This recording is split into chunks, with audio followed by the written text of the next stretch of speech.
Good morning, commissioners. Welcome, and over to you, Vice Chair Rogers. Call this meeting to order. Thank you very much, and thank you for attending, those of you in the audience and those online today. Just a couple of really, really quick announcements. Our chair, Catherine Harrington, is on the East Coast attending some personal matters, but she is with us by Zoom, and so we're pleased to have her today. We're really not mad at Commissioner Treese. She's got a rather bad cold, and she's being very courteous, trying to kind of place a little distance so that she doesn't give any of us any more sickness than she has, that's for sure. So with that, would you, Kevin, call us to order, please? Yes, I can. Washington County Board of Commissioners, also meeting as the Board of Directors for Clean Water Services and all other county service districts, is now meeting this regular session, April 18th, 2023. Commissioner Treese? Here. Commissioner Fye? Here. Commissioner Willie? Here. Chair Harrington? Here. Vice Chair Rogers? Here. Thank you very much. Our first order of business is public communication. Do we have anyone, Kevin, who has signed up? Yes, we do, Mr. Vice Chair. We have Skip Bueller. Skip, if you want to come forward. Yep, just so that you know, it's 2 minutes, and you get, if you introduce. Really short. All right, if you just introduce yourself, and so we have it for the public record. Sorry. Hi, my name's Skip Bueller. I live at 1614 Elm Street in Forest Grove.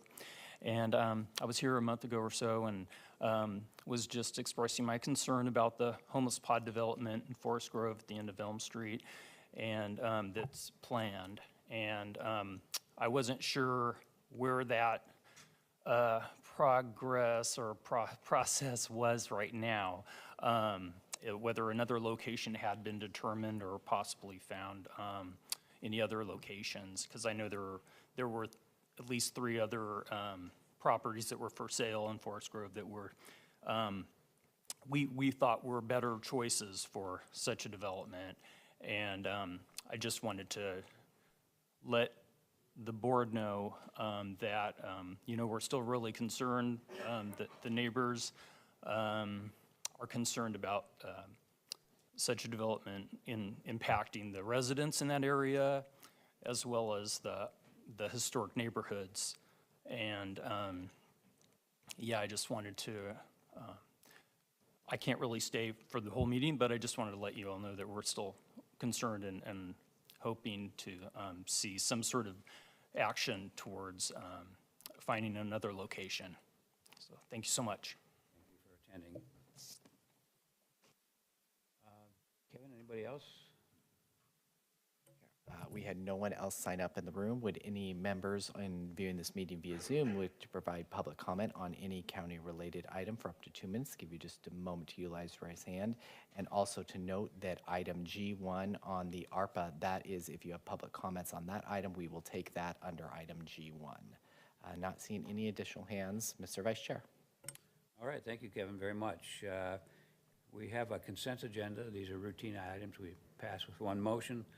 Unlike our chair, who very eloquently goes through all of them, I'm just going to simply tell you there are 17 on the agenda today. Is there anyone on the commission who has any need to take any of them off, or can we just have a motion to approve? Move approval. I had a motion from the chair. She didn't get to do that often. Motion from the chair and Second. from Commissioner Fye.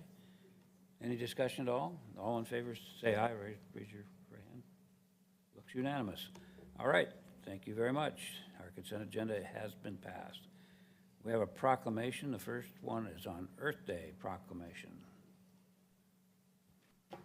Come forward, please. And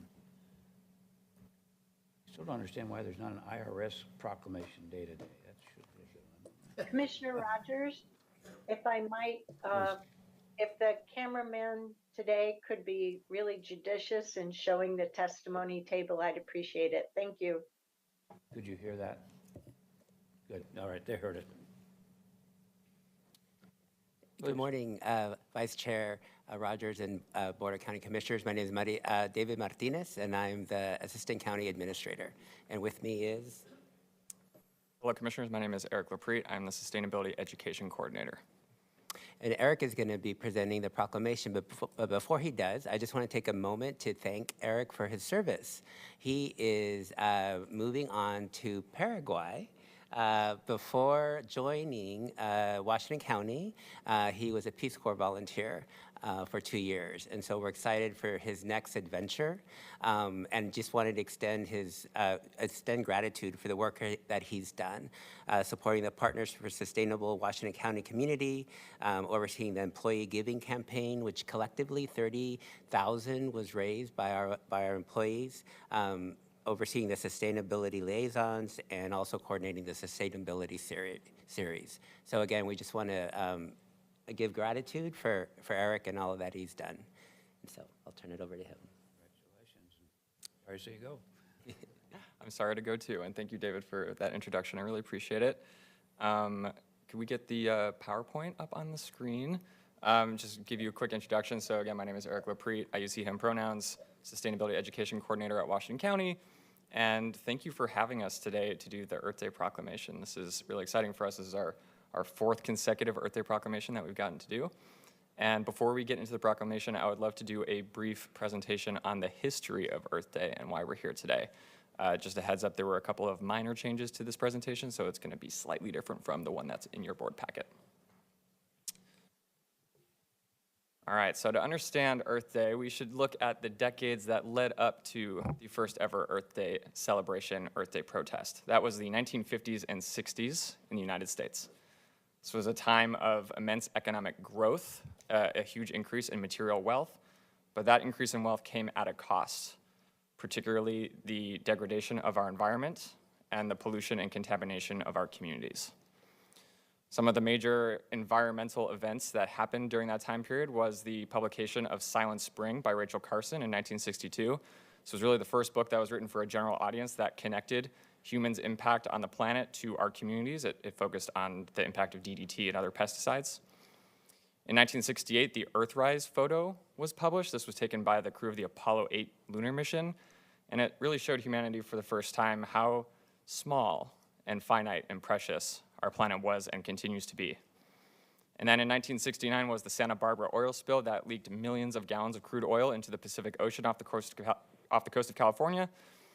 It wreaked havoc on its beaches, and it killed untold marine life. That oil spill and just the overwhelming evidence of humanity's impact on the planet led Senator Gaylord Nelson, a Democrat from Wisconsin, to come up with some idea to engage the country on the environment. To make sure that engagement and the conversation was bipartisan, he enlisted the help of Republican California Congressman Pete McCloskey and activist Dennis Hayes.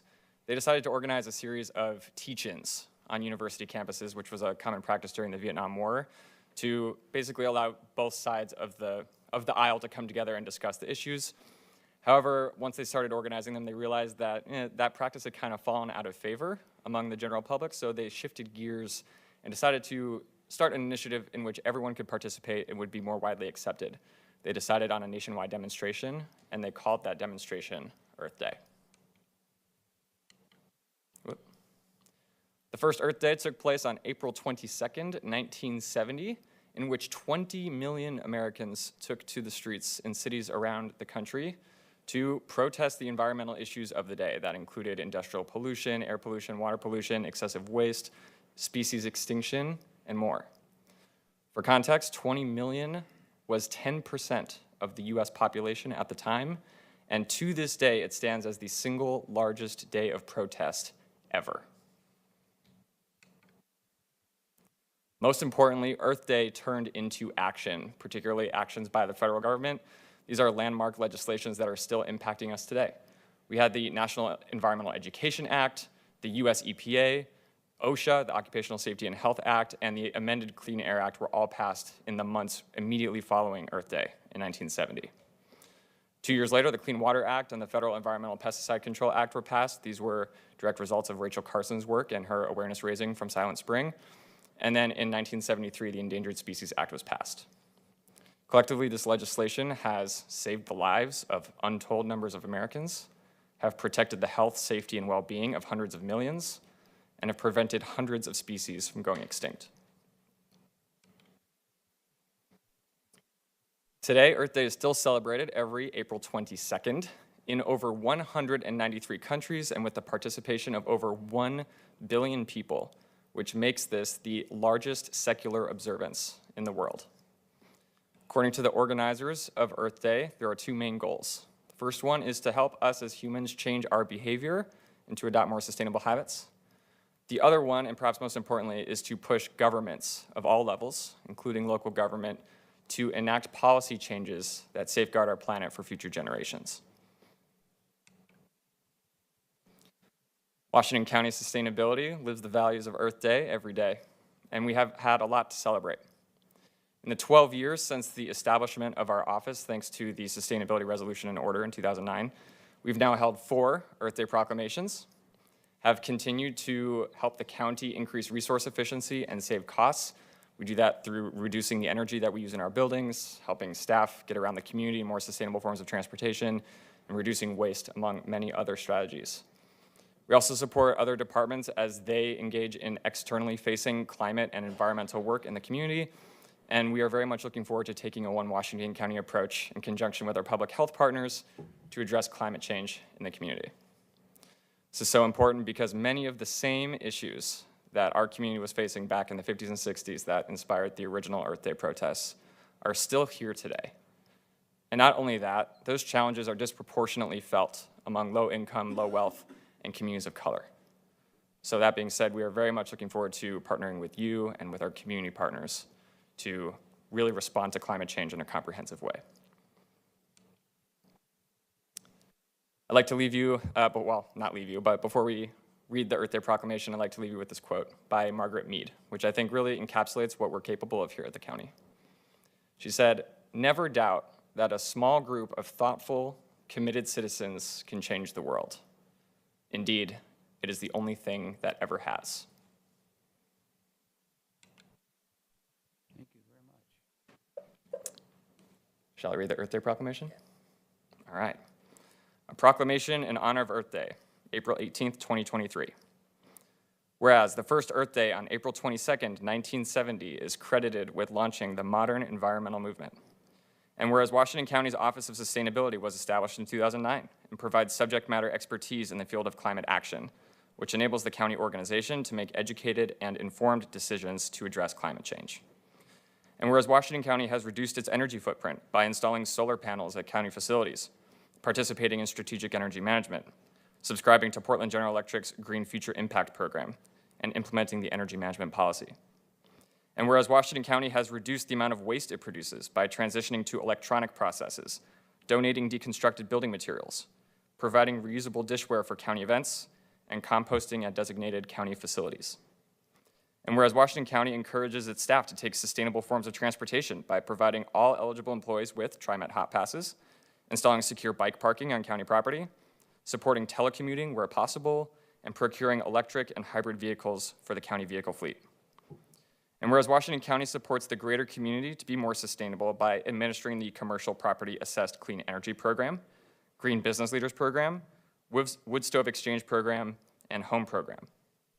And whereas Washington County was given the Green Business Award in 2022 with the most points ever awarded in the history of the program. And whereas Washington County participates in regional sustainability collaborations such as the Partners for a Sustainable Washington County Community, Clean Air Construction, Tree for All, and the Washington County Wayshed Technical Committee to strengthen partnerships, ensure regional consistency, and share best practices. And whereas Washington County recognizes that human-caused climate change is seriously impacting the health, integrity, and stability of ecosystems, economies, and communities on a global, national, and local scale.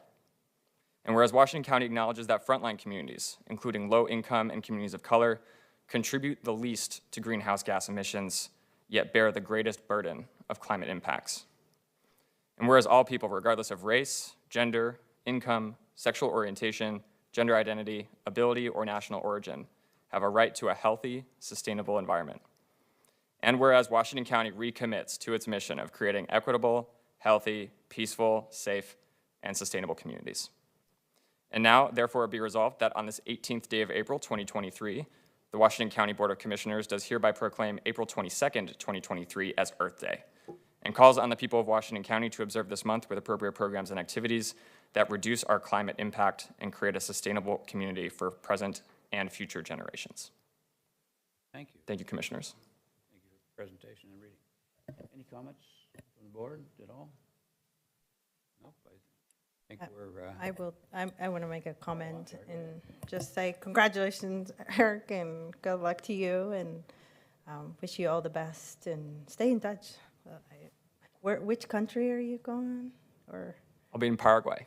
oh, fun! Share some pictures, and let us know what they're doing around their climate change and sustainability too. If there's any, I think I really appreciated this presentation. It just seems like we've been working on this issue for a long time, but I really do think we have good people who are working on these issues, and I think we'll make progress. So I just wanted to send that hope to everyone who's working on and championing climate change out there to just keep working hard.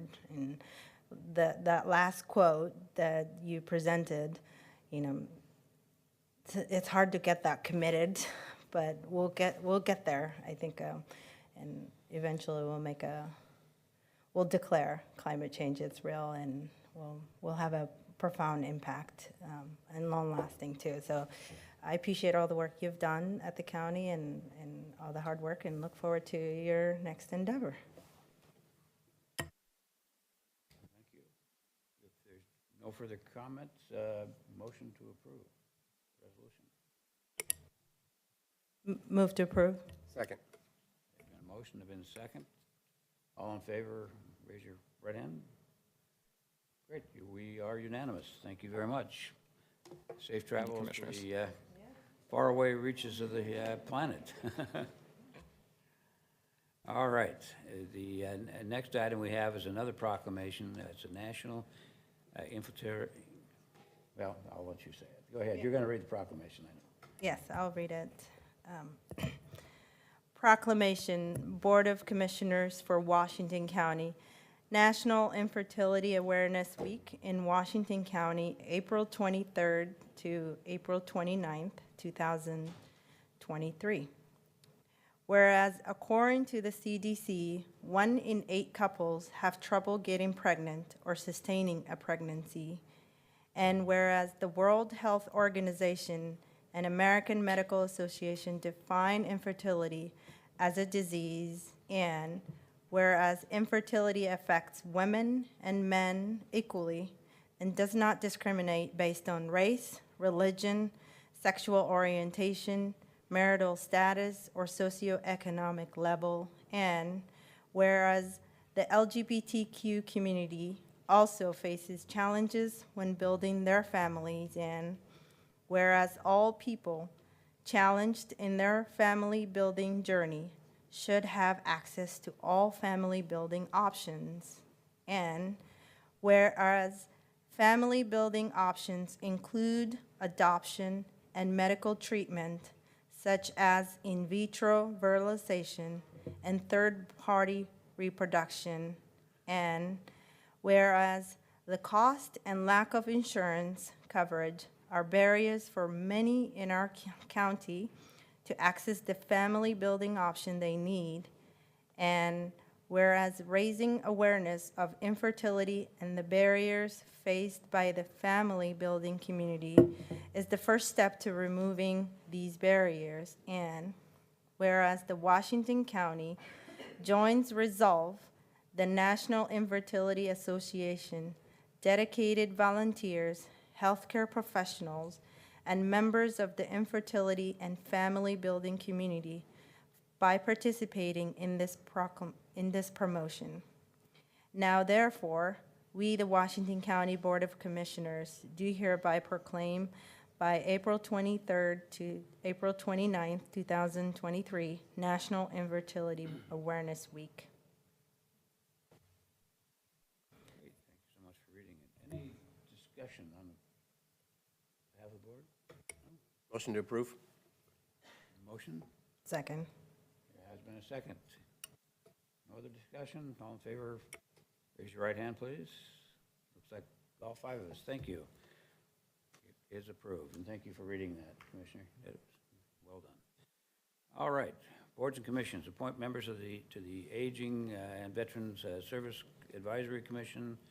I don't know that we need a staff report. We've heard this before. Is there any comments, questions? Vice Chair Rogers, if it's helpful, I can read the requested action for your board. The requested action before your board is to appoint George Howe and Robert Roden, and I apologize if I mispronounce those names, as regular members, and Anna Laus as an alternate member to the Aging and Veterans Services Advisory Council, each with terms ending June 30th, 2026. Your board was presented with a staff presentation and had opportunity to discuss this item at a previous work session. Great, thank you so much. All right. Motion to approve. Second. And want to say a good job on this. Thank you very much for going through this process. It's good. All then in favor of appointing the two individuals so named, raise your right hand. All five of us, thank you. That I is, think it was 3 individuals. did I miss one name? You just said 2. Want to make sure What did I say, 2? we appointed all 3 of them per the staff Thank you. requested action. Okay? I'm being told that I said 2, and that's, if I did, I apologize. It should be 3. Yeah. All righty. We have a public hearing on the Urban Road Maintenance District. The continuance to June 30th of 34. So Todd, I see coming up, and he's going to make a few remarks.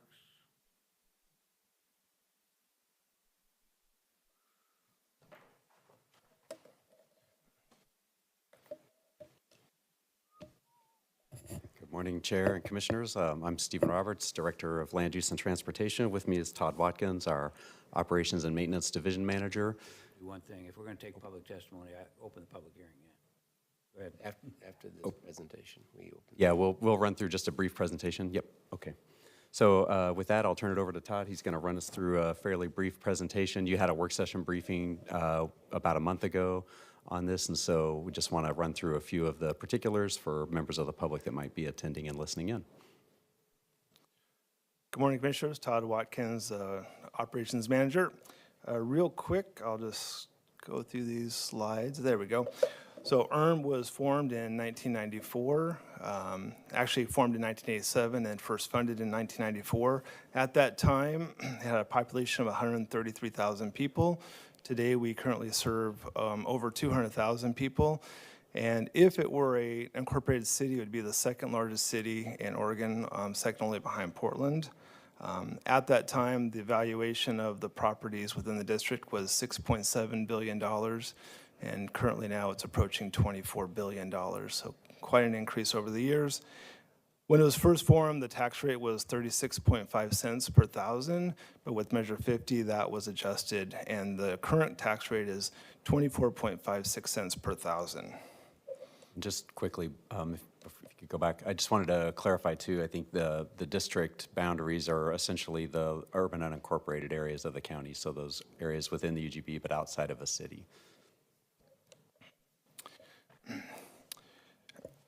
When it was formed in 1987 and then first funded in 94, it requires that the board continue it every 10 years, and this will actually be the third continuation. We had a continuation in 2003, in 2013, and then now in 2023. Your board serves as the board of directors, and this is the time when we will get that 10-year approval, if you approve.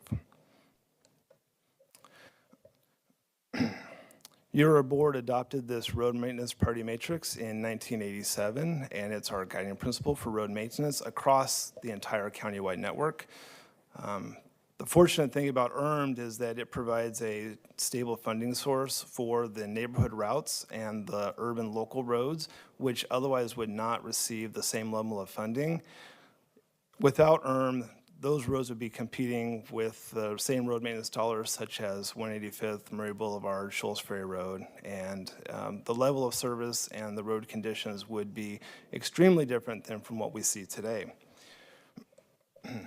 We're fortunate that our pavement condition within the ERMD is very, very good. When it first was formed in 1994, the PCI, Payment Condition Index, was in the 60 range, and this is on a scale of 0 to 100. And over the years, we've been able to maintain a very solid low 80s PCI. That trend is starting to migrate down a little bit, but that is all in a planned, methodical method that we're using. On this particular slide, what's interesting about this is that when we first started tracking our payment condition index, we had quite a few roads that were in the very poor or poor condition, and this is back when the district was first formed. And now, as you can see, over the years, we've been able to move that mark up substantially to where now the majority of the district is within a very good or good category.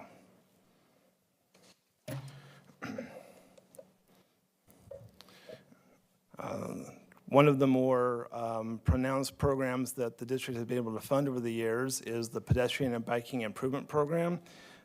This was actually a program that started in 2011 when your board amended the ERMD ordinance. And this is a biennial selection process that is accomplished through the Urban Road Maintenance District Advisory Committee. And I want to give them kudos for the hard work that they do every year, both during a selection and non-selection year. Oops, I got ahead. These are just a couple of examples of the great work that the Pedestrian and Biking Improvement Program does. We go into neighborhoods and working with the community, find locations where we have gaps in sidewalks and bike lanes, and as a result, we're able to improve the quality of life for those communities with these enhancements. Additionally, the district also funds the Neighborhood Streets Program, which is a traffic calming program. We also have the parking by permit element, and then we also have the street sign toppers.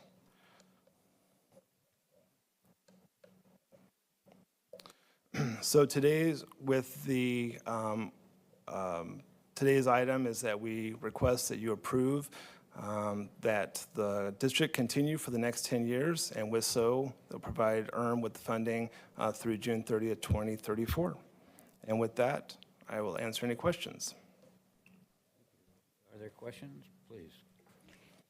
Thank you very much for the presentation. And I don't have a question here. I just want to express my support for this. District 2 is largely urban unincorporated, and I vouch for the great way that this makes a difference for urban unincorporated areas. So thank you for your work on this.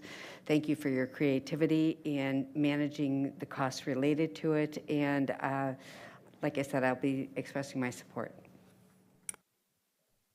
Yeah, and thank you, Todd. You know, because I'm on the rural roads, we kind of have some of the same guidelines, the PCI index. This kind of funding that the taxpayers pay specific money for specific projects is, this is an excellent story on. I mean, this, we had, you didn't say anything, but from the time we started to currently, we've added 105 miles to this district, which absolutely without this money and this funding, we wouldn't be able to maintain those. And then we've taken the PCI index from 60 to 78.6. What an amazing thing. And so I want to congratulate you and your team for certainly maintaining, making sure that we put this money to good use. So great job on this. And thanks for the orange stuff too, because I let somebody else know that you'd given me that. All right. In the old days, we used to open a public hearing and then have it, but I did a different process. So why don't we open the public hearing and take some information and from anyone who might be here, and then we can have further comments. So, anyone in the audience? Thank you, Vice Chair Rogers. I did not see anyone sign up. Is there anyone in our auditorium here that would like to provide public comment for up to 2 minutes on this public hearing on the UMRD district? Not see anyone come forward. Would any members viewing this meeting via Zoom like to provide public comment on this public hearing for up to 2 minutes? Give you just a moment to utilize the raise hand function. Not seeing any hands, Mr. Vice Chair. All right, no public testimony. Is there any other comments? I don't want to forget the chair out there on the East Coast. Do you have any comments? No? All right. Motion to approve? Is there a second? Second. Okay, did you catch those, Kevin? Okay.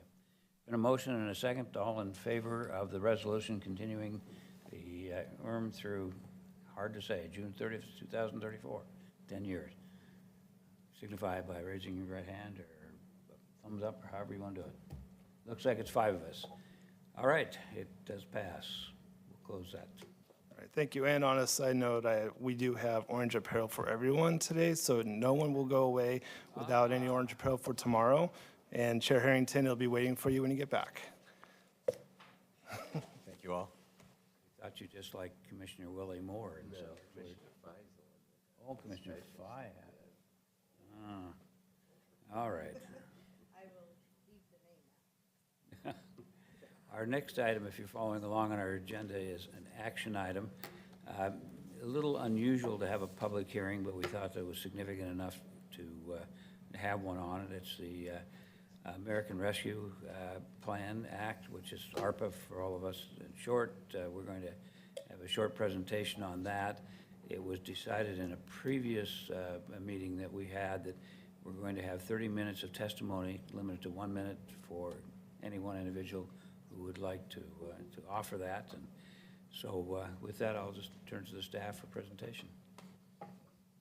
Great. Thank you very much, Vice Chair Rogers and Commissioners. I'm Rachel Fuller. I'm one of the Assistant County Administrators, and I oversee management of ARPA funds. With me today is Laurel Brown, who's our Facilities Manager, and Tom Carr will be presenting County Council. As you know, this presentation was added yesterday afternoon to the board agenda. And before we dive into the staff report, I'd like to set some context for everyone here today and the public who may be joining us. As a reminder, the American Rescue Plan Act, ARPA, was passed in 2021 in response to the COVID-19 pandemic. Washington County is eligible for approximately $117 million in ARPA funds, which were authorized by Congress to stabilize and meet the needs of communities in response to the impacts of the pandemic.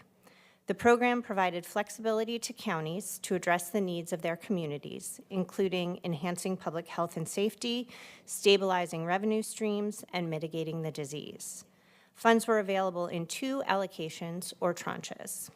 In Tranche 1, Washington County focused investments on protecting public health, essentially responding to the pandemic in collaboration with community partners, community stabilization and wellness, supporting the local economy, community engagement, and continuity of government services. More information about the county's use of Tranche 1 funds can be found on our website. I will not be covering those outcomes today.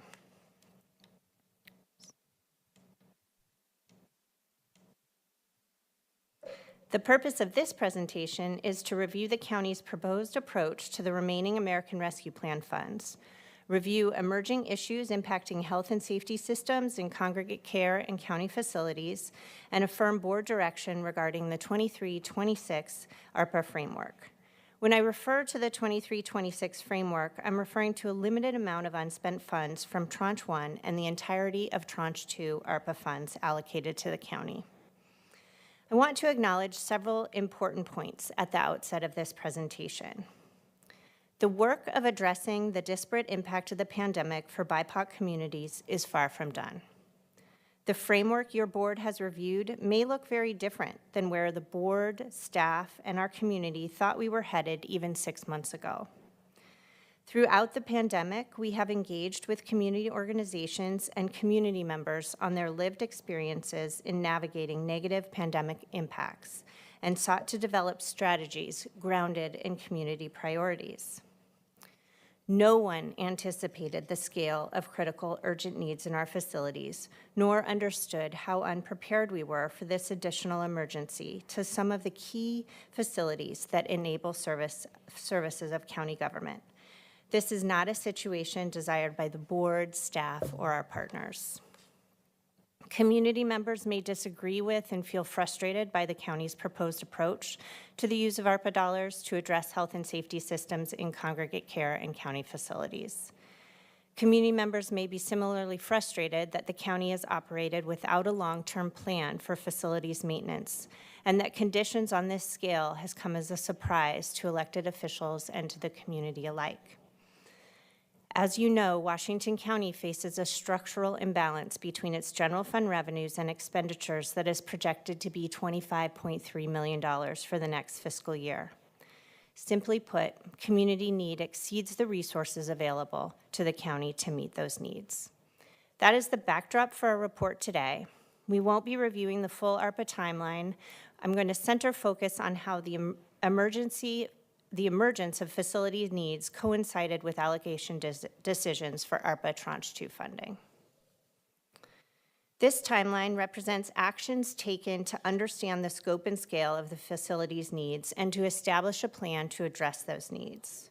This process accelerated quickly and coincided with community engagement efforts to continue to understand community needs and priorities exacerbated by the pandemic. Briefly, capital improvement planning countywide began last summer. The board was made aware of the urgent facilities condition in October. In January, scenarios for funding facilities improvements were presented to the board by Chief Financial Officer Greg Munn. And the board directed staff to review ARPA eligibility to fund these needs. In February, the board reviewed ARPA eligibility for facilities, options for investments of ARPA funds, and directed staff to pursue the maximum amount for facilities. In March, staff returned with a presentation of community themes from the COVID Racial Equity Work Group and a draft framework. At the end of that work session, the board directed staff to proceed with the work plan and framework that is outlined in this presentation. I want to fully acknowledge that Washington County has operated in the absence of a capital improvement plan, called a CIP.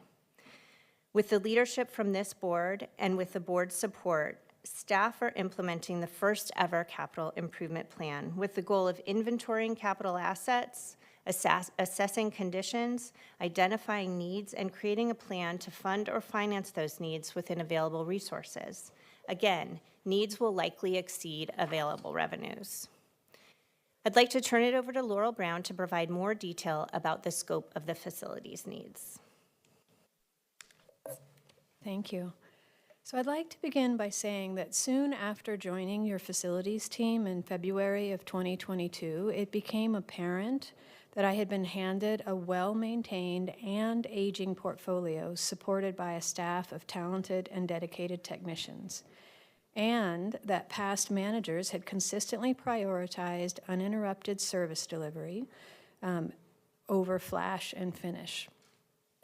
The critical facilities depicted on this slide are currently running on equipment that is largely original to the building, which puts them between 25 and 50 years old.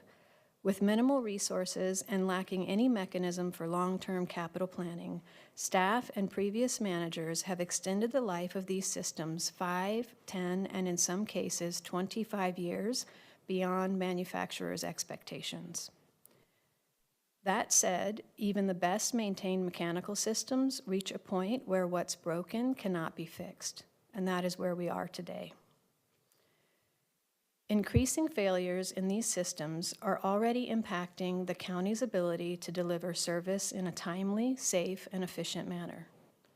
In the past 6 months alone, we have seen Community Corrections Center forced to refuse transfers from the jail for nearly a week due to a plumbing failure that took out showers in 2 residential pods. The Law Enforcement Center lost hot water for several hours and then experienced significantly delayed delivery at fixtures for several days due to the failure on a domestic supply line. The boiler in the Law Enforcement Center faulted and allowed heating water to cool to 110 degrees, causing leaks in the ceiling down the entire length of the hallway that members of the public use to visit their loved ones. The Justice Service Building experienced a valve failure on the heating hot water line, which flooded public-facing work areas on the first floor and the DA offices in the basement.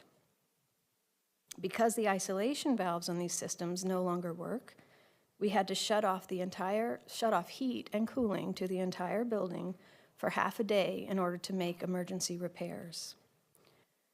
The urgent work needed to address these issues is estimated to cost $48.8 million and will focus entirely on ensuring the health and safety of over 1,400 people who work, visit, or are in custody in these buildings daily. As County Council will review momentarily, only a portion of our urgent repair needs are thought to be eligible for ARPA funding. These are largely limited to HVAC and air quality related systems which have reached the end of their useful life and amid a pandemic can pose real health threats to building occupants. If unaddressed, there will continue to be escalating service interruptions to congregate care facilities and justice service system delivery. Next slide, please. This slide contains 3 examples of failure points that we are experiencing in the Law Enforcement Center. The first to the left is an example of something that can no longer be fixed.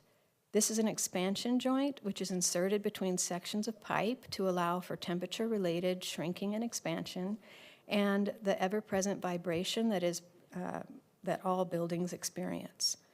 This one blew out one day without warning and spewed 180-degree water at pressure all over the mechanical room where maintenance staff work. Deficiencies in the system prohibit planned shutdowns for preemptive replacements and force us to make reactive and hurried repairs in hopes of recharging pipes before gaskets further down the line shrink and cause leaks in the hallways and pods throughout the building. The middle picture is an example of outdated design choices that would not be made today. This is the ductwork on top of the LEC, Law Enforcement Center, that is wrapped in an insulation that is now known to be inappropriate for the Pacific Northwest weather. Not only does it prohibit our access for visual inspections and regular maintenance, decades of long rainy seasons have compromised the material, allowing water intrusion and biofouling. The last picture on the right is a domestic water supply line serving one of the pods inside the jail. You can see the foamy green and white corrosion that is eating away at the pipe from the inside out. We see this systemically throughout the building. This is likely caused by a latent defect that occurred during construction or subsequent repairs along the way. Because the corrosion is slow acting, we are just now seeing the impacts on the system. In conclusion, I would like to note that while the county's current efforts to develop a capital improvement plan will certainly guide the successful care and upkeep of all of our facilities going forward, we must now resolve the most immediate needs in our critical congregate care and justice service facilities. And with that, I will turn it back to Rachel to review existing funding options. Thank you. As mentioned in the timeline, your board reviewed funding options to address urgent facilities issues in January. At the January 24th presentation, CFO Greg Munn detailed that if the board sought to fully cover the cost of these improvements with debt, the impact to the county for debt repayment would be $4.1 million per year for 20 years. I thought it might be helpful to provide a scope of magnitude for $4.1 million within the context of the county's budget. These are not scenarios that have been considered and provided only as an example of the scope of magnitude. The general fund budget for the communicable disease program in public health is $3.8 million in the current adopted budget for fiscal year 22-23. The general fund's transfer to community corrections, which supplements state funding for probation and parole supervision, is $5.3 million. Nearly 40 vacant general fund supported positions were frozen during the fiscal year 22-23 budget in order to achieve $3.7 million in savings. Again, I'm sharing these as examples only just to help illustrate just how large $4.1 million is within the context of our general fund budget. We heard from the board deep concern on the potential financial impact to the county and our ability to provide basic services if the county pursued an all-debt option. We also heard the desire to not encumber future boards and future service delivery with debt payments of this magnitude. As a reminder, the potential impact would be on top of the proposed $25.3 million in general fund reductions necessary this fiscal year to achieve a balanced budget. Your board continues to weigh multiple tough choices. There is no good option on the table, and your board has indicated a preference for utilizing one-time ARPA funds for the facilities needs instead of pursuing long-term debt. I'll turn it over to County Counsel Tom Carr to talk a bit about ARPA eligibility. The questions come up, why are these projects eligible for ARPA funds? So I'm going to take a little bit of a broader view first. As we know, in our system of government, the Congress passes laws and the executive implements them. In this case, the American Rescue Plan Act was passed by Congress and assigned to the Department of Treasury to implement. The Department of Treasury, generally, they act through federal regulations. Those regulations are incorporated in the Code of Federal Regulations, the CFR. When they publish the CFR, so you have the law, which is the American Rescue Plan Act, you have the Code of Federal Regulations, which implements it. And then when they adopt the Code of Federal Regulations, they publish in the Federal Register guidance on how those are to be implemented. Quoted up on the screen, you'll see a page out of the Federal Register, page 4353 of volume 87, which describes the use of certain ARPA funds. And it specifies that they can be used in congregate care facilities, and it specifically says nursing homes, incarceration settings, homeless shelters. And then it talks about ventilation facilities. This is about as clear as the federal government gets on the use of funding. So I can't say absolutely solid 100%, but it's in the high 90s when the federal government says this kind of thing in the Federal Register when they're adopting a federal rule. So we are on fairly solid ground. The limit, of course, is because you cannot use, we're being fairly conservative in saying just the ventilation system, so just the HVAC systems, none of the other needs. As you saw, the total was $48 million. Their plan is to use $33 million for ARPA funds. And I should caution, there is a provision in the regulations which say that you cannot use the funds for construction of a new incarceration facility. So we're not trying to use them for that. It's just to replace the ventilation system, which under this section of the Federal Register fairly clearly is covered. Thank you. We have heard from the COVID Racial Equity Work Group and from many community-based organizations a preference to invest ARPA dollars in human services and community-based organizations. We have heard from community and acknowledged that our criminal justice system has had disproportionate negative impacts on BIPOC communities, while simultaneously understanding that the county government is expected to meet our legal obligation in maintaining safe facilities for justice-involved people. We recognize that community organizations are in need of capacity. Throughout the pandemic response and recovery, community organizations have drastically expanded service on shoestring budgets with real impacts, including staff burnout and trauma from serving our most marginalized. Our recovery progress has only been made possible through these partnerships and sacrifice. We have heard from community and understand that the disproportionate negative impacts on BIPOC communities, including economic, social, and health impacts, are far from over. And we acknowledge that prior to the board learning of the state of facilities, we all may have assumed a different investment strategy for ARPA funds. The board has weighed multiple unpopular scenarios, and to prevent future continued budget cuts to accommodate debt payments, directed staff to appropriate ARPA for facility safety. In February, the board affirmed the ARPA values of equity, collaboration, resilience, and good governance, and adopted the value of resilience as a guiding theme. Board directed staff to reallocate unspent Tranche 1 funds within a new framework and to create a clean break between the previous framework and this new framework. In February, after weighing options to pay for facility improvements, the board directed staff to utilize one-time ARPA funds for eligible improvements. As Mr. Carr mentioned, an investment of ARPA funds in air quality improvements is an eligible use of ARPA funds. We have heard your board describe this as a critical safety issue as well as an investment toward organizational resilience. In addition to prioritizing the long-term resilience of the county organization and its facilities, your board directed staff to also focus on economic resilience and reassess public health mandates and spending every 6 months for potential additional reallocations. I'll briefly review the proposed framework and projects for the next phase of ARPA funding. As mentioned earlier, the proposed framework includes a small amount of unspent funds from Tranche 1 and the entirety of Tranche 2. These numbers may change slightly as we reconcile dollars carried forward from Tranche 1 at the end of the quarter.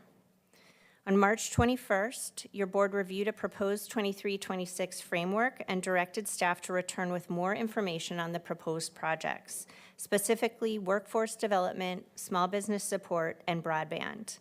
We will bring a full work plan with project descriptions and outcomes in May. One change I'll note from previous direction is the encampment program, which was originally listed as a rollover program, but will wrap up in August. The public health mandate project will ensure minimum compliance with COVID-19 response requirements set by the state of Oregon. COVID-19 remains a nationally notifiable disease, and this investment mitigates the spread of COVID and its negative impacts.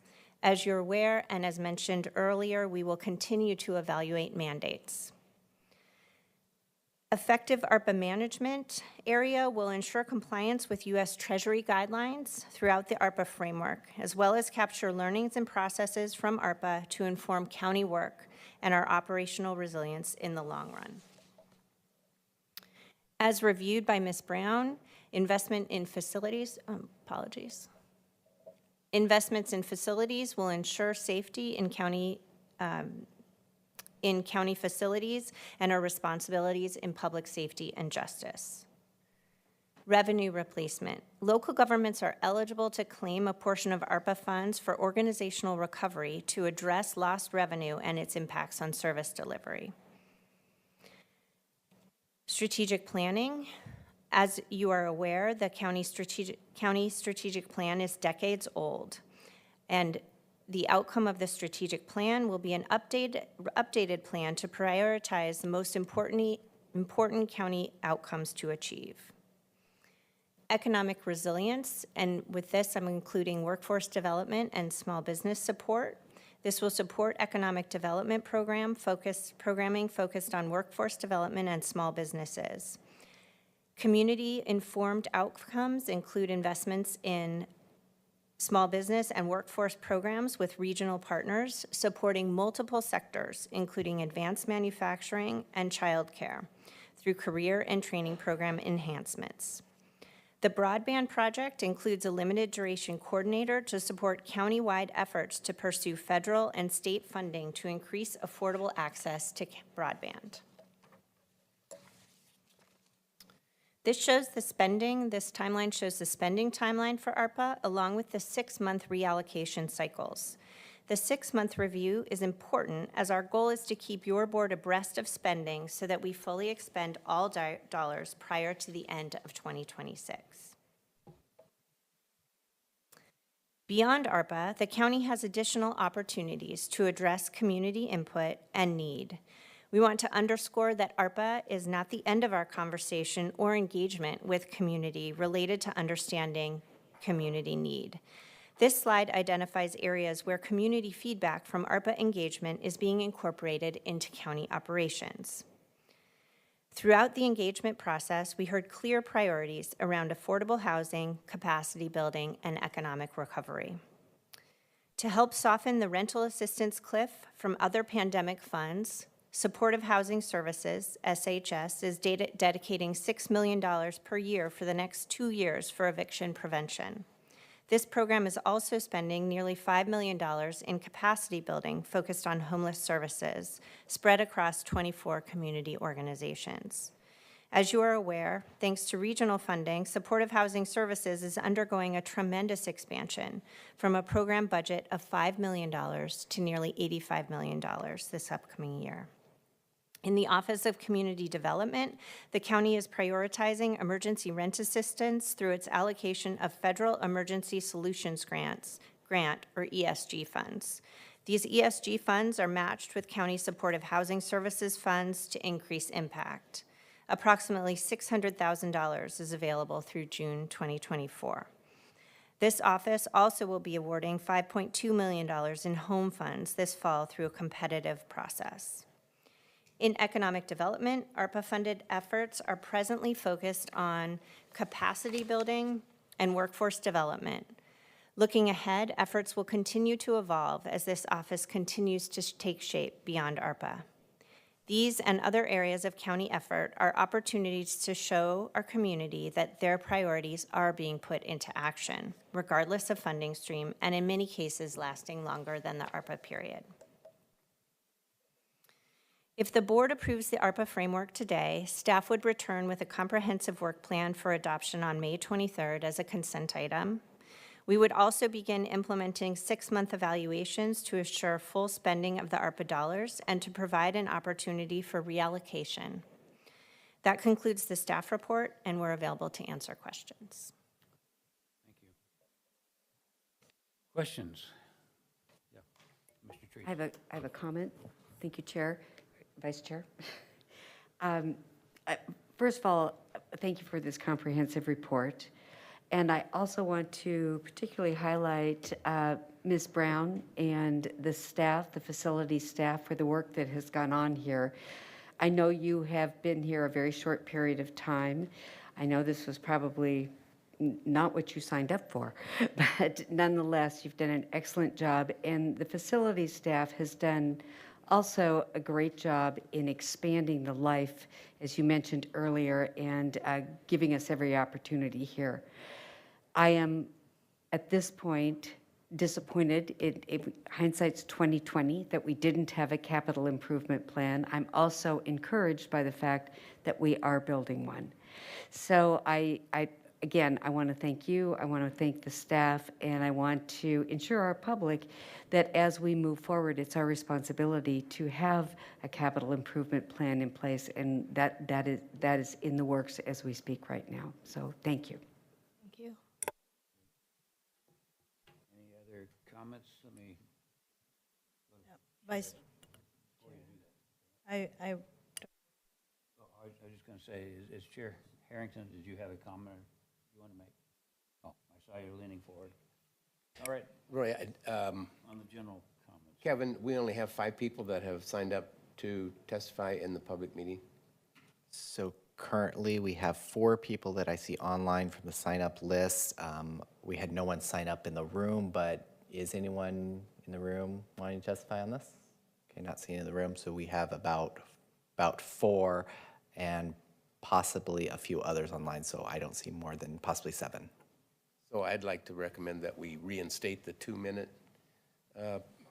allowance for them to communicate their message rather than the 1 minute. We were anticipating significantly more people would sign up. So can we do that, Vice Chair? Well, let's see if there's some concurrence. I support that.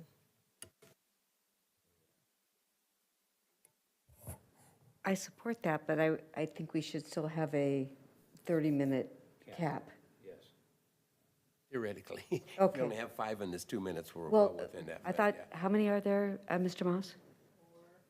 4 or 5. Currently 4 that have signed up. Yeah. Absolutely. Thank you. I see the chair nodding, so I guess she's there too. So if we take 2 minutes as the testimony, we'll take 30-minute cap no matter what. And we'll move forward when we start taking testimony. You, Mr. Fye, want to take testimony first, or do you want to? I'm I'm so sorry, I'm trying to figure out when do I make the motion, and I'm looking at Tom Carr, or, But would you want to hear the public testimony first and then make a motion? Or you make a motion before what you hear they say? yeah, let's hear the public testimony. Okay. That would seem reasonable to me. All righty, so we're going to go to, Kevin, we're going to go to public testimony. Again, we're allowing 2 minutes, and you'll call them out, and you'll time keep for us, please. Yes, first we have Han Nguyen. Hi, can you hear us? Can you unmute?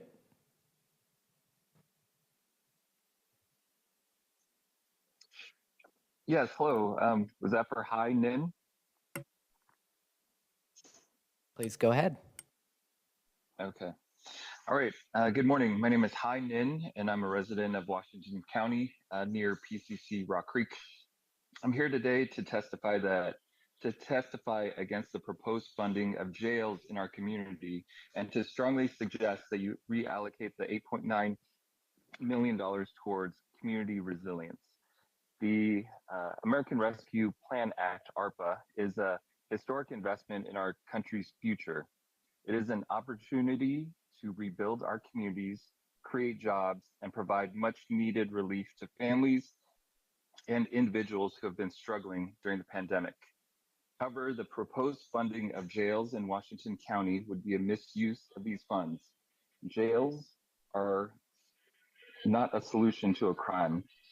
In fact, they often make communities less safe. The criminal justice system has its roots in American slavery, and it was designed to control and oppress Black people. Today, the system continues to disproportionately harm Black and Brown people, and elected officials have a moral responsibility to undo systems of oppression that we no longer agree with as a society. The proposed funds of these jails would be a continuation of these systems, and I urge you to reject the proposed funding of jails in Washington County, and instead, I ask you to invest in these programs that will make our communities safer and more just. For example, we could invest in programs that provide mental health and substance abuse treatment, job training, and education. These programs have been shown to be effective in reducing crime and recidivism. And we could also invest in community-based organizations that provide and support to families and individuals who have been impacted by crime. These organizations can help people find housing, employment, and other resources. So I believe these investments would make our community safer and more just. Thank you, Mr. Nguyen. Next, we have Juan Pedro Moreno Olmo. Juan, can you hear us? Yes, I can. All right, please go ahead. Good morning, Commissioners. My name is Juan Pedro Moreno Olmeda, and I was born here in Hillsboro, Oregon. Thank you for the opportunity to speak today on the misuse of ARPA funds in our community.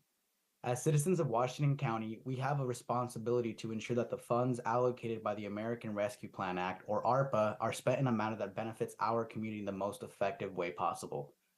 We believe that the current proposal for the use of ARPA funds embodies a Band-Aid approach that falls short of the intended goals and true purpose of ARPA funds.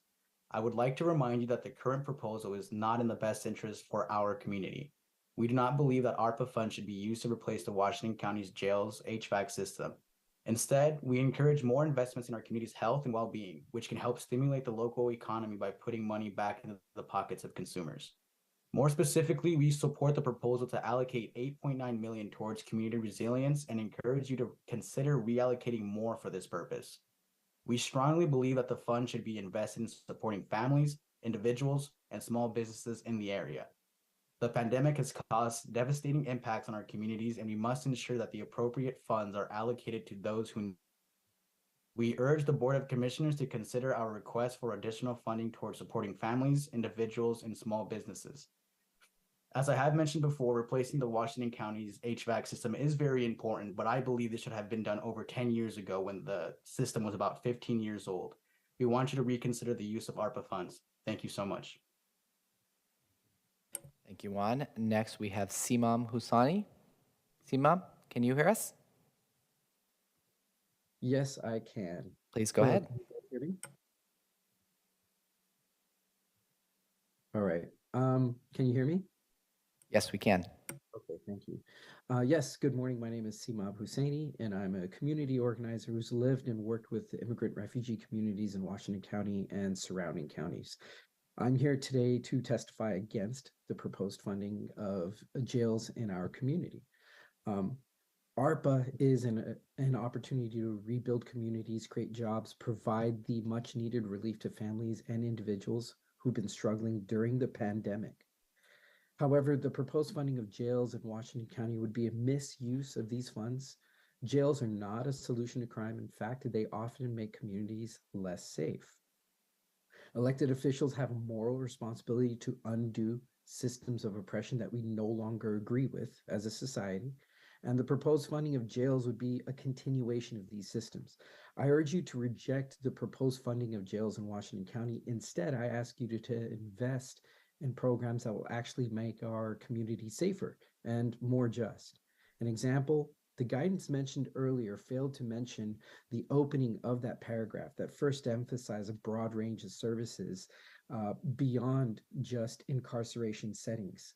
And, to kind of meld homeless shelters as part of this incarceration setting is not a just and accurate description. Matter of fact, it goes on the entire setting was based on, I believe that was 26 additional items outside of incarceration settings were part of the original spirit of that document. We can invest in programs. The investment of $8.9 million will help to achieve this goal. These organizations can help people find housing, employment, and other resources. Community Correction Center, Harkins House Juvenile Shelter, Law Enforcement Center, Justice Services Building is not in the spirit of the ARPA funds. And the sell on the investment savings is horrendous. These are not multiple tough choices. So Thank you, Samib. Allocation of the funds towards community resilience. Thank you. Welcome. Next, Mr. Vice Chair, we have Pion Rajuis, and I apologize if I butcher that. Can you hear us? Like Moss did. Okay, Yes. I don't know if you called my name, but you asked me to unmute myself. So my name is P.U.B. Rintinda. Good morning, commissioners. I'm a resident of Washington County. First, I would like to commend Ms. Fuller, Assistant County Administrator, for her comprehensive presentation. Second, I'm concerned about the allocation of ARPA funds. It is disappointing to see that the commissioners directed the money to improve the prison system's facility without a clear and transparent methodology on the selection of the facility and priorities.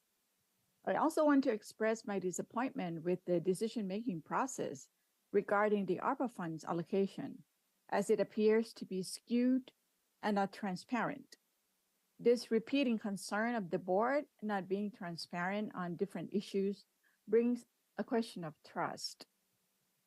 The intent of the ARPA fund is to ensure that local governments can respond to the negative public health and economic impacts of the pandemic, with special attention to addressing disproportionate impacts on marginalized populations. I would like to support Commissioner Fai to reallocate $8.95 million to invest in community resilience. Many of our communities are losing their homes, health insurance, and food stamps, and we need to ensure that ARPA funding is used to support these acute needs. Providing financial assistance to family and individuals is essential to ensure that they have the resources they need to meet their basic needs, prevent homelessness, hunger, and other negative consequences of the pandemic. It can also help stimulate the economy by putting money back into the pockets of consumers. I urge the Commission to redirect ARPA funds back into our community in the way it was intended. Thank you for your time. Thank you. We had one additional join, Mr. Vice Chair, Marcus Mundy. Marcus, can you hear us? I can. Thank you, Kevin. Please go ahead. Well, I haven't heard all the testimony. I'm just learning about this meeting. I guess that's my problem, but I would like to say, as I've heard a couple of people say before me, how disappointed I am in the process, the lack of transparency. I haven't heard in the little bit of testimony that I have heard ownership of how we got to this place, which was a lack of process and accountability and just basic accounting practices from Washington County. We have two leaders on the county who run accounting firms, and yet we cannot have planned a worse outcome for how we handle our finances with respect to the jails.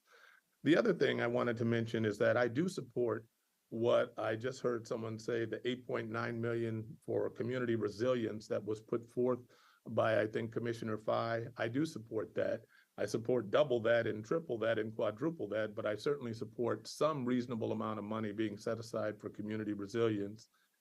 And I did want to comment that just because legal guidance creates an allowable use of funds does not mean that's how we should use those funds. Just because things are allowable doesn't mean that should be the path we take. And you 5 commissioners need to ask yourselves, do we want to be the only county in the nation to do capital improvements on our jail with this ARPA funding, which was meant for very, very, very different purposes?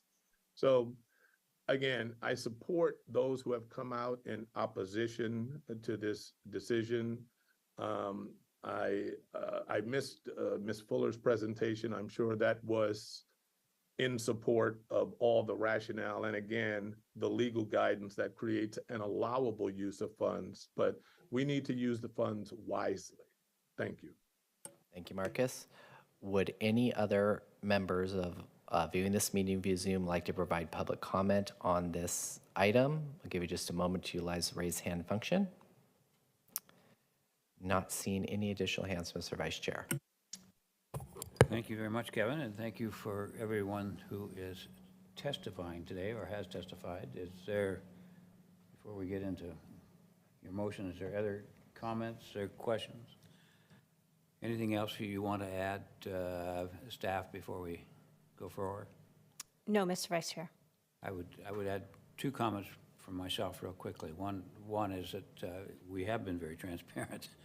You've had so many meetings and so much information, and unfortunately there isn't a good outcome when you have lots of needs and very little cash. But we make decisions, never good. We'd like to fund everything. We're making decisions, but I do commend the staff for the number of meetings that you've had and the amount of information that you've given us. So, secondly, this county had always been paying for a lot of its expenditures on a pay-as-you-go. It's very common accounting practice in many, many, many jurisdictions across the country. That works until you have a problem, and then people will like it or not like it. This is all about money. Everybody understands that. But this isn't unusual.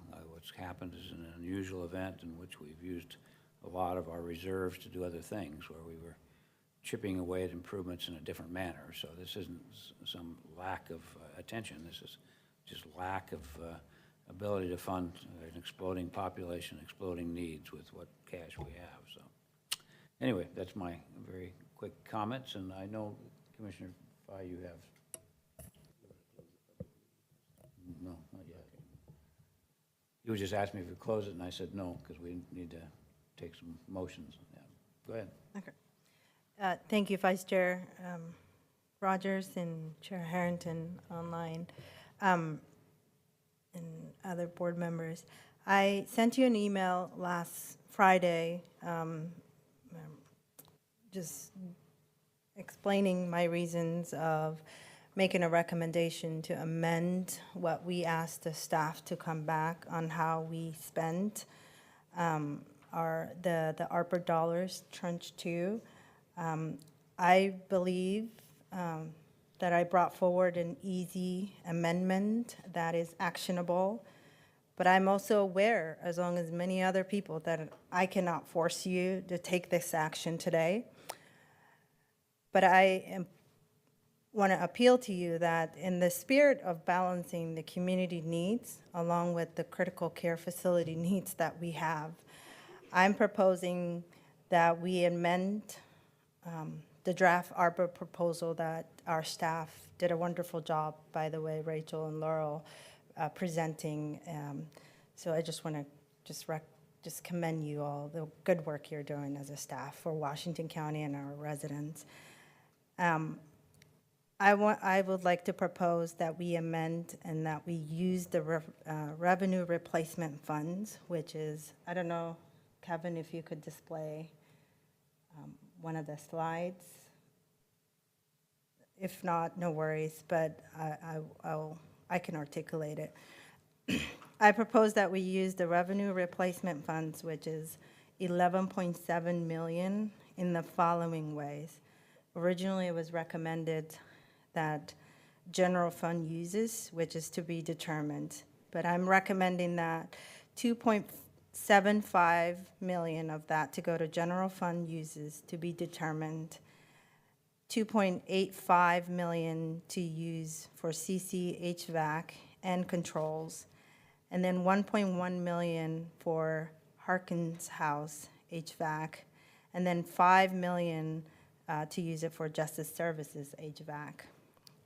That would free up 8.9 million to invest in community resilience. And also just to articulate to Laurel and the presentations that we just heard, the funding for our congregate care facilities project, which was allocated for 33.4 million, it's intact. So we're really balancing the critical care facilities and the community resilience. So I really hope that, one, this proposal doesn't die on the floor. And then second, that we really just deliver hope to the community and make a really lasting legacy here. I think, I hear what you're saying around let's not take more debt for future generations or future commissioners, but you have to think about you have an opportunity to save lives today and invest in hope and in the community and deliver that. But if you choose otherwise, oppressions have existed long before, so I think we'll keep working on. Just as a point of order, we don't even have a motion on the table. Make a motion, right? Well, I would think them. it'd be more appropriate for you to amend a motion that was on the table, because that's what you're doing. Oh, I make a motion to amend. Well, wait a minute, we don't have the motion yet. No, I'll make the motion to approve the draft work plan elements as illustrated on the screen in front of you, and as we had no, it's not what's in front of you, because it's a different slide than what Ms. Fuller showed, but it's pretty close. So the original proposal from staff is the motion that I'm making. Thank you. Is there a second to that motion? I will second that motion, and just for purposes of clarity, would you please go back to the slide presentation? It is slide 11. The one that's projected up here is Nafisa's. Well, that's a comparison of the two. Well, but she's got hers in there. So for clarity, let's go back to slide 11. The Thank you, proposed Commissioner ARPA Willie. 23-26 framework.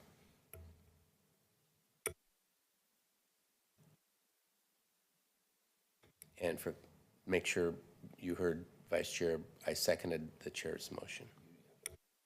So this is what was up a minute ago anyway, in kind of a condensed form. So we needed a motion and a second. Now it's appropriate if somebody wants to make a motion to amend, and We're quite the journey today. And, okay, so now I make the motion to amend the revenue replacement to use in the following ways: 2.7 million for general fund uses to be determined, 2.85 million for CC HVAC and controls, and 1.1 million Harkins House HVAC, 5 million Justice Services HVAC. And then that would free up for 8.9 million. Am I? You're, okay. You're good. I You're good. I was trying to get him to splash your Yeah, if you could put that, the other one that Side she's got, conversations happen. please, yeah. Okay. One that has a kind of a split screen with a proposal and her proposal. And then this would free up 8.9 million to invest in community resilience while funding our congregate care facilities project with the 3.4 million as proposed earlier. All right. Does everyone understand that? And is there a second for discussion at least? I will second the motion for discussion purposes. Have you adequately said what you're going to say on the motion, or do you want to say anything more? I think I did. I think so. You want to speak then, as you should, a second? Yes, thank you, Commissioner Fife, for recognizing, I guess, the predicament that we are in, and certainly the willingness to address the county's longstanding financial challenges. I prepared some points here that I'm going to read, which I usually don't like to do, but I'm going to do it to make sure that I say everything correctly. I also appreciate your understanding that it's our duty as reasonable and responsible board members to support our communities, to help overcome challenges. And it's exactly for these reasons that I stand by the ARPA framework as been presented by staff. As commissioners, we absolutely need to think about our community needs, and I'm centering that into the decision for this framework. Investing in these facilities and utilizing the 11.7 in revenue replacement to address essential capital is in service to the community and is the responsible decision, ensuring the county can continue providing services in the immediate and the long-term future. The 48 million of critical facilities is not the only needs we must address. We are currently developing the county's first capital improvement plan, and our facilities team is undergoing facilities condition index. And I know there will be more needs coming our way. Staff will be reporting back to us later this year with the cost to replace our enterprise resource system, which is 23 years old. I consider a good legacy leaving the county better than it was found, ensuring that the county is healthy and stable enough to continue the services it provides today and into the future.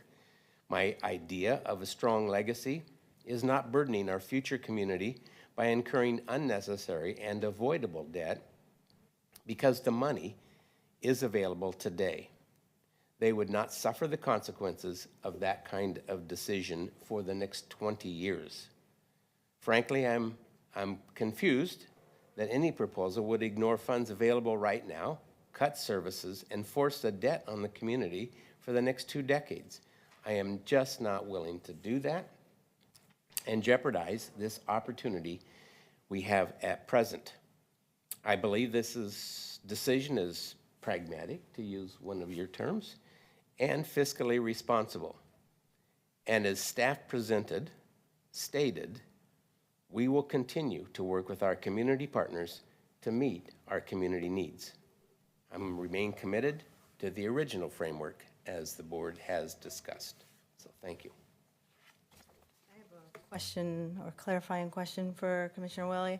Are you suggesting we use the revenue replacement funds for facilities? Because I think I heard you say that, which is what's not on the table right now.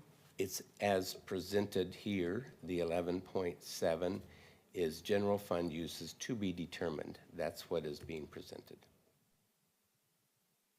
Thank you. Anything, Chair, I don't want to ignore you out there if you're, nope, you're fine? You're fine? I would like to make a comment, and that is that this is a very difficult position for the board to be in, for all of us to be in. I appreciate Commissioner Fly looking for options here. I still believe that when we talk about community needs, we're talking about the long term as well as the short term. And it's my estimation that the best way to meet community needs is to not encumber with a $4.1 million debt over the course of the next 20 years and effectively double the cost of what the work is that we're doing today. So thank you, Commissioner Fye, and I will be supporting the original motion. The only thing I would say in the regard, I appreciate creativity. That's my mantra. I always look for ways that we can poke at things, and I'm for fully funding the improvements that need to be made, the congregate care facilities improvements. It's hard for me to tell working families and others that you're going to incur debt simply to do other things than what I think we can currently do with money, and that's an $80 million debt versus about 30-some today. So, but I do like the idea of poking around in there, and I'm going to support the original, but I'm hoping through our discussions into May that we might look and maybe more fully understand the revenue replacement issues. And I'm not, even the public health, which I know is sacred to many people, what really is in there? Is there any savings that we might be able to utilize for other things? So I fully intend to ask those questions, but right now I'm in support of the original motion. So we have. I have a question for Ms. Fuller. I don't know which slide it was, but I'm wondering if, I think the $4.1 million debt is only if we borrow the entire amount of money. Can you clarify? Are we? Commissioner Fye, thank you for the question. That is my understanding. So some of what I just heard is misinformation then? Because I'm hearing that both from. Yeah, well, they're not fully funding all the capital improvements. I'll get to the chair in a minute, but they're not fully funding all the capital improvements. There have to be some bonding of some sort, maybe to 15 million, 14 million, who knows? But you have a doubling of costs just because of time value of money. So that's the issue. You're still 70, 80 million, even on the 30-some million, so. Vice Chair Rogers, I believe I said that we'd have the $4.1 million debt over the course of 20 years. I recognize that it wouldn't be the full cost that that with Commissioner Fye's amendment, it wouldn't be that full amount. It would still effectively greatly increase the cost of the project. Great, thank you for the clarification. I see that. I'm not sure that's true, but. All right. No, I see you out there. They're kind of, yeah. All right, do we get that? Chair Harrington, please. So we're all trying to find the numbers. So I clearly understand, and I think my colleagues do as well, that Commissioner Fye's proposal does propose investing in the Law Enforcement Center HVAC. It also covers the other three congregate care facility projects, but doing so using that a portion of that 11.7 million. Her proposal leaves 2.75 million for future uses for the general fund, as opposed to the full 11.7. And as a result of the shifting of money uses, that would free up 8.9 million for the community resilience. So that's a quick recap of Commissioner Fye's amendment. What our staff had previously and in this presentation made sure that we were clear on is if we were choosing to take on debt for the full $48.8 million of facility improvements, that it would basically cost us double. That isn't in either of the proposals today, but is a good illustration of what costs are incurred when governments have to use bonding to pay for facility improvements. I will not be supporting this amendment to the original motion. I didn't speak earlier because generally what you do is you take you have a motion, you have discussion on the amendment, you take a vote on that, and then you move back to the main motion. But given that all of my colleagues have made their remarks on both proposals, I will add mine here. I want to first thank I want to thank Ms. Angie, Mr. Carr, and all of the staff members, including Rachel Fuller and Laurel Brown, who are being the ones being forward on this topic today. All of us, whether you're a member of this Board of Commissioners or a member of our staff, we all care about our community, and we are all working towards improved community outcomes. At the same time, we know that there is extraordinary community need. We had community need before this coronavirus, and we continue to have community need after this current stage that we are in, what we frequently refer to as the resilience phase after response, recovery, and now into resilience. But we also know people continue to get sick from this virus. People continue to die. And we're starting to hear about a new COVID variant named Arcturus, or XBB 1.16. A mouthful. Nonetheless, it's a reminder that this is a crafty virus, and there may be future viruses ahead as well, which is one reason why we have the main proposal to move forward with urgency to get these congregate care facilities improved immediately, because the folks who are spending time in these facilities are not there by choice. They're certainly there by some action, but we as the stewards of the county government need to make sure that while they are in our care, that they are well cared for and treated humanely. And that goes for the employees who work in these facilities as well.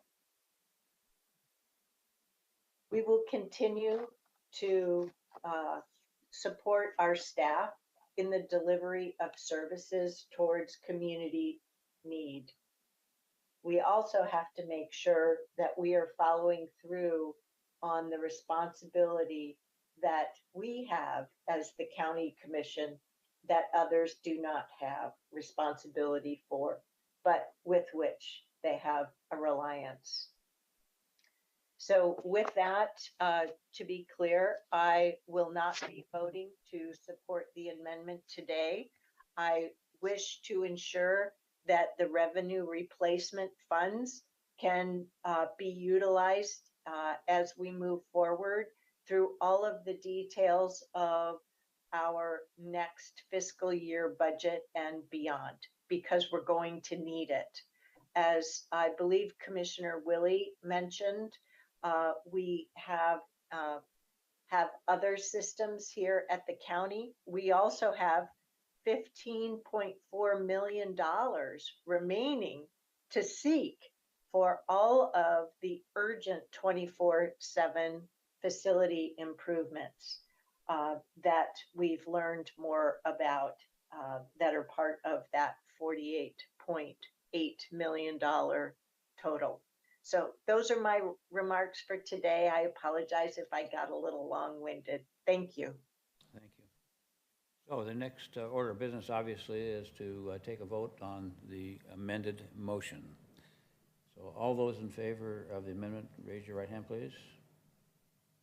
Okay, all those opposed, raise their right hand. Motion fails 4-1. So that takes back the main motion, which is to approve what was presented in the staff plan. Is there any discussion on that particular? Had lots of discussion. All right, well, let's just call for the question then. All in favor of approving the distribution as presented by staff, raise their right hand. Original motion. All opposed? It fails. Approved 4-1. There we go. It didn't fail. All right, well, thank you very much. It's always tough when we have to make those kinds of decisions, and we wish we had more money. We understand it's a one-time thing. Thank you to the staff. Is there anything you want to add before you depart? All right, great. Thank you for your time. Great job. Yep, thank you so much. All right, we're now at that part of the agenda where we take 5-minute testimony from for people who are on non-agenda items. Do Thank we you, have Mr. anybody Vice in? Chair. No one had signed up in the room. I do not see anyone rise and come forward. So any members viewing this meeting via Zoom would like to provide any public comment on any county-related item for up to 5 minutes. Give you just a moment to utilize the raise hand function. Not seeing any hands, Mr. Vice Chair. All right, so announcements, there's a host of them, but probably the most important one in the near term is that we have a budget committee meeting on 4/18, which for those of you who are looking at it, that's tomorrow night to present the original budget. Tanya, give you something to do. Can you go through our announcements? Because my computer just flipped out on me again for a moment. Vice Chair, I believe the budget orientation meeting is Thursday. Thursday, yes, one more night. It says that 18th on the agenda. I can read the board. Oh, please, yeah. Since I If have you'd them get back here. on, that'd be great. Board of Commissioners meeting calendar. Thursday, April 30th, 2023, we have a Budget Committee Orientation, Part 1. This is at 6 p.m. Tuesday, April 25th, we have a work session at 2 p.m. and a board meeting at 6:30 p.m., our evening board meeting. And then Thursday, April 27th, 2023, we have a Budget Committee Orientation Part 2, and that meeting starts at 6 p.m. Tuesday, May 2nd, 2023, we have a work session at 9 a.m., and then we have a Housing Authority Board of Directors meeting at 10 a.m., and then we have our Board of Commissioners meeting immediately following the Housing Authority Board of Directors meeting, approximately at 10:10 a.m. And then Monday, May 8th, 2023, Washington County and Service District for Lighting Budget Committee, and that starts at 5:30 p.m. Tuesday, May 9th, 2023, we have a work session at 9 a.m. Thursday, May 11th, 2023, Washington County and Service District for Lighting Budget Committee meeting at 5:30 p.m. And then last Monday, May 15th, 2023, Washington County Urban Road Maintenance District, also known as ERMDA, and Enhanced Sheriff Patrol District, ESPD, Budget Committee meeting at 5:30 p.m. Doing that. I appreciate how difficult it is for Chair Harrington. She always has a copy of the agenda in addition to the computer. They always time out. If you're engaged here, they disappear on the screen, so you don't have that. So thank you for doing that. Is there anything else that anybody has for good of the order today? And let's have a motion to adjourn. Motion to adjourn. Second. Motion been made, second. All in favor, say aye. Aye. Safe travels back, Catherine. We are adjourned.